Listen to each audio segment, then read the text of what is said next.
Well, thanks again for having me here. I'll give a very quick introduction of what Yet2.com is, and then hopefully post something igniting, as Jeff asked.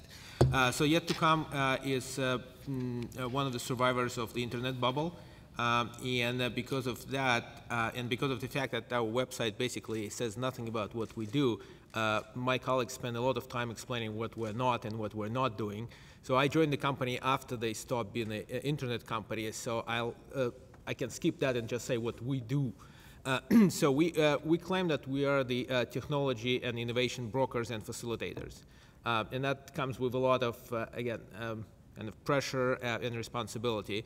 So we have different sides of business right now. We do have a patent transaction business. We help companies and individuals buy and sell patents. On a side note, we now work for the non-practicing entities, trolls, whatever you call them. So we only work with real companies. We have a little bit of the venture brand recently. We have raised a fund when we're able to invest into the small companies, and we've seen have interesting opportunities. The core business, which I'm mostly responsible for, we still call it old-fashioned technology transfer. And it started mostly on the out-licensing sell side when we were helping, again, companies, large companies mostly, and then small and mid-sized companies to monetize their intellectual property and technology. But in the last several years, most of our business become related to the what now called open innovation. And I'm one of the challenges kind of I bring for the discussion. I stopped liking the term because I think it's been abused and miscommunicated. So I'm start using the old-fashioned, what we do is technology scouting. Not open innovation. And we do it a little bit differently. So we really kind of believe in full contact sport. We don't think that internet is a solution. We still have probably the largest online marketplace, but it's just one of the many tools that we use. What we're different and what we do, we focus really on the sort of 80% solutions, the way we call it. So we almost never deal with ideas. We never run challenges. We never run competition. We're really looking for, as Craig said, that somebody already solved this problem. And we have tools and we have experience and we have process that allows us to find those potential solutions and bring them to you.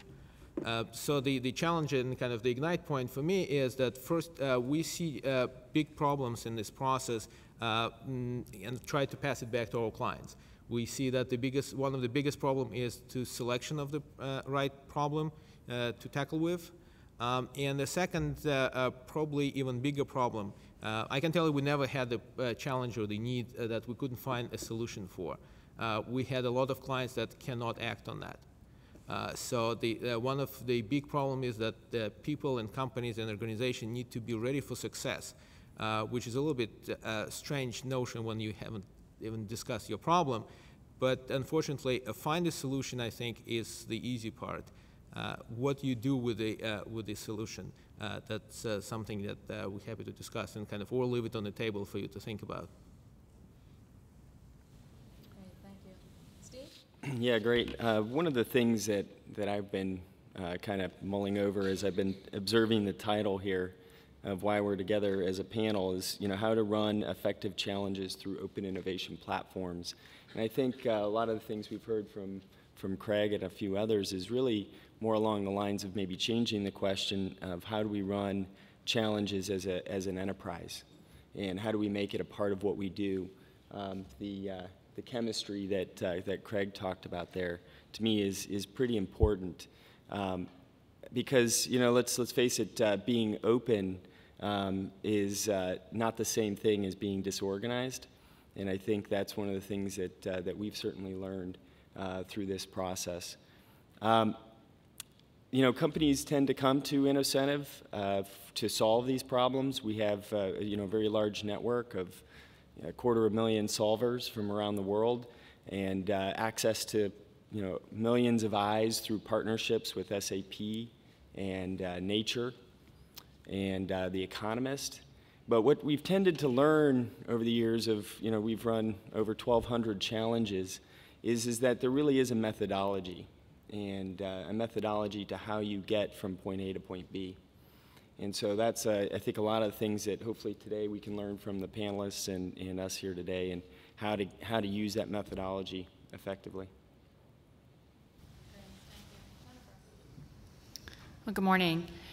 You know, I'm representing the Space Life Sciences Directorate and also NASA at this point, because Jeff Davis a couple years ago really had a vision for bringing these tools to NASA and trying to understanding their role in our community, in our culture, and could they be applied and could they be sustainable.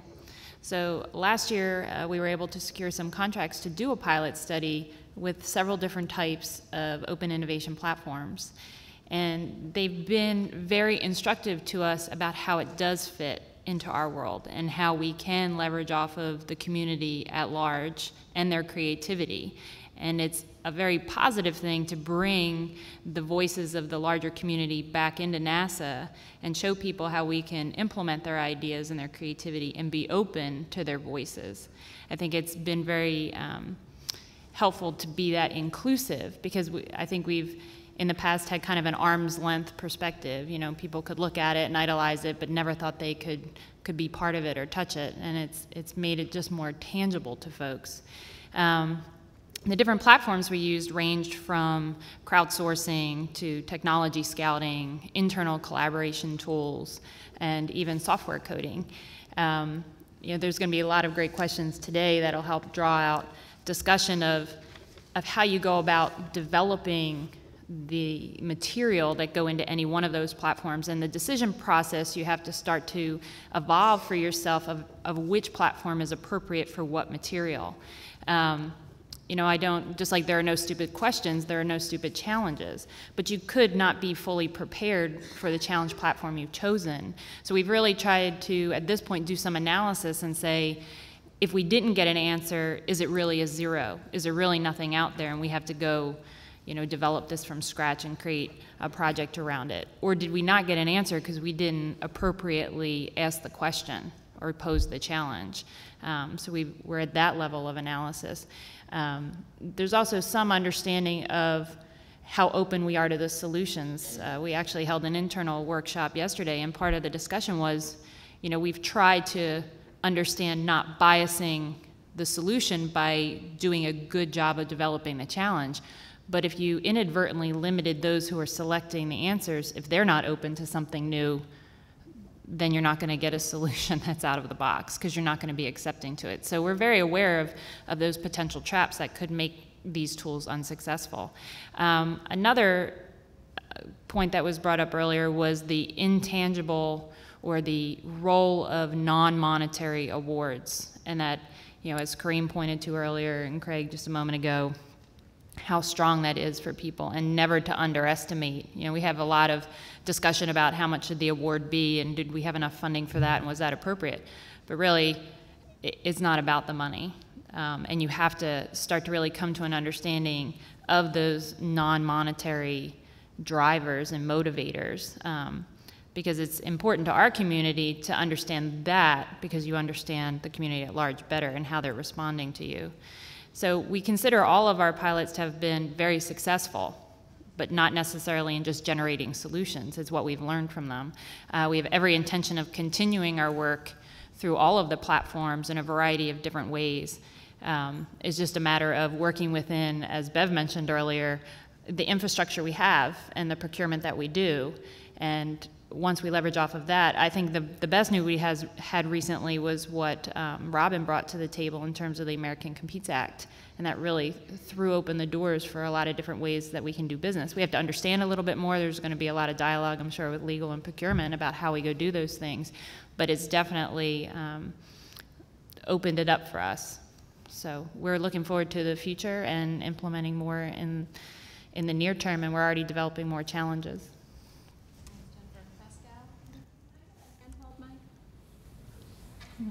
Should I just start? Yeah. Okay, I guess I don't need to pile on the great speeches we had so far. I think from Mozilla's perspective, we've got a couple of things we can talk about, which are actually quite interesting. So first of all, we did quite a few challenges and crowdsourcing and all these kind of things, and failed miserably more often than not. So I'm happy to talk about these things. I'm also happy to talk about the point, and I'm really excited that Jennifer brought this up. The whole non-monetary component So we have run a bunch of challenges. We've run a whole bunch of challenges which were very, very successful. As said, lots of failures as well. And none of our challenges had ever any material price. So I think the best I paid so far was to fly someone out to Mozilla and meet the staff. And that's like, you know, whatever, $2,000 airfare and a week in Mountain View. And it works tremendously well. So one of the things which I find really interesting, especially in the aspect of NASA, I bet you find tons of people who would die to do the tour I had yesterday as a price.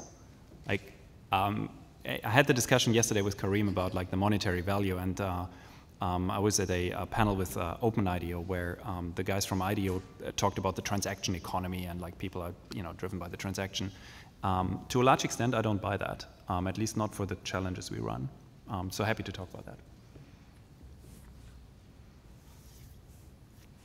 Thanks, Pascal. As we get lots of questions from agencies at GSA, the first question is often, what do you mean by a challenge? And I think it means different things to different people. And so I wanted to ask each of you, in the world you're operating in now, what do you mean by innovation challenge? And second part of that question, how do you decide what makes a good challenge? Lisa, you want to start with you? Sure. So we don't use the term challenge. We call them innovation opportunities. And I think at its heart, a good challenge is it's a problem statement, externally presented, and clearly articulated. And then we have a variety of vehicles we use to disseminate the challenges, some online, some paper, some person to person. And what makes a good challenge, I think there's maybe about 4 things it needs to be. One is it has to be a critical, in our world, a critical business need. And that means that there is the will to implement the solution. A couple people have alluded to that, sometimes you can find a solution and find that people aren't ready to implement it. So it has to be a critical business need that there's the will to implement the solution. The second is it should be something that you haven't already solved. I mean, that sounds kind of basic, but the basic is knowing what you know. So it should be something that you haven't already solved. It needs to be very clearly stated, and that goes towards bringing it back up into the abstraction a little bit and making sure it's general enough. And then the last one is that it needs to be really specific. Of the briefs I've posted out on our site, the ones that gets the most hits are the ones that are very specific challenges, because those are the ones that people with the right expertise can read and they say, yes, I know that one, I can submit that. So those are the 4 criteria I have in my organization. Thanks. Craig? Well, I would say that somewhere at the root of every breakthrough is what you might call a breakthrough problem that's been solved. And what we find seems to be a shared trait of what we call breakthrough problems is they almost always involve some fundamental trade-off, right? And so, for instance, we make plenty of products that are strong, bleach, let's say, but they sure aren't mild. So a breakthrough problem would be strong and mild, not strong or mild. So I think that's the first thing is, again, these things that masquerade as facts, the givens of the world, I think is one place to look for these problems and to start these with the fundamental challenge of something that says, this is the way we fundamentally thought the world was, but we're open to the idea that it's different. And I think that's the second thing I think is, and I've already alluded to this, is not to pick on your posting for reinventing the light bulb.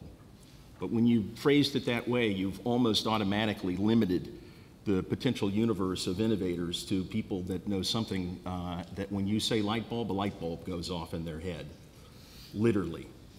And what I'm saying is that in all likelihood, given the fundamental idea that a breakthrough idea has to be non-obvious to the light bulb people, otherwise it would be an incremental and linear idea, is that what we find is that in every way, the only way to be systematic about the search, somebody somewhere's already solved the problem, is the way that you define the problem in generic, not specific terms.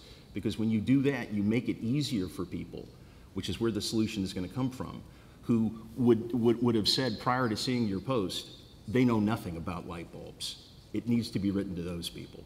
That's where innovation comes from. That's great.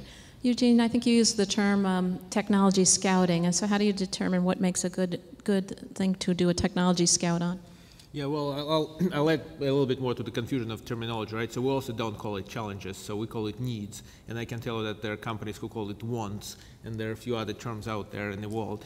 I think, again, just not to repeat what already been said, but we spend a lot of time with the clients, and we found that the more time we spend on selecting and formulating these questions, these needs, the better we are with finding the solution. And again, that's why we're searching. We're not trying to invent something. We're not really challenging people. So several people in this room have been through our kind of 1 or 2 day process of kind of digesting and breaking their problems apart and trying to find what's really the core behind the problem. And I can tell you in our experience, a few times I left the room with a client convincing them that this is not a problem they have and we cannot help them, which is kind of painful for the consultant. But we think we do have the process of picking up and kind of formulating the right need. And I think a few criteria to keep in mind. One, again, we're talking about the search. So the search should be conducive, right? There should be some data that there's really chance that something like that exists somewhere. I mean, we hate once in a while we run into the problem when our clients ask us to bend the laws of physics or find the holy grail or silver bullet, and they already know the answer, so that's kind of disappointing at the end for everybody.